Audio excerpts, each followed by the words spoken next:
उसके हाथ में कुछ पेपर्स आए जिन पर खून के छींटे थे। रचित ने हैरानी से उन कागजों को देखा और उन्हें पढ़ने की कोशिश करने लगा। उन पर लिखे हुए बहुत से अक्षर लगभग मिट चुके थे। फिर भी जब उसने किसी तरह उन्हें पढ़ा तो हैरान रह गया। ये कागज किसी बंगले के थे जिसे उसके पापा ने वर्षों पहले खरीदा था। रचित उन कागजों को लेकर अपनी माँ वीणा जी के पास गया और उसने कहा, माँ देखो मुझे पापा की फाइल में क्या मिला है, बंगले के कागज।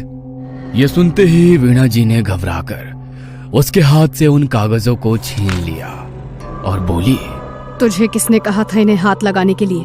मैं आज इन्हें जला ही देती हूँ। ये क्या बोल रही हो तुम माँ? पहले तो मुझे ये समझ में नहीं आ रहा है कि जब पापा के पास ये बंगला था तब आज तक हम सब इस सड़े हुए किराए के मकान में क्यों रह रहे हैं?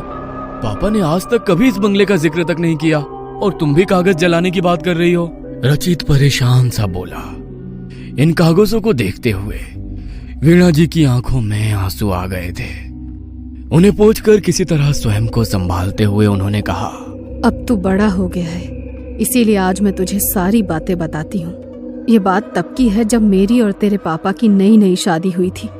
जहाँ पर ये बंगला है हम उसी जंगल के पास वाले शहर में रहते थे। हमारा कारोबार भी काफी फैला हुआ था। एक दिन हम दोनों घूमते हुए जंगल की तरफ चल पड़े।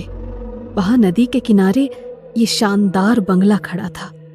ये बंगला इतना सुंदर था कि एक ही नजर में मुझे भा गया और मैंने इसे खरीदने की जिद ठान ली। तेरे पापा ने मेरी इस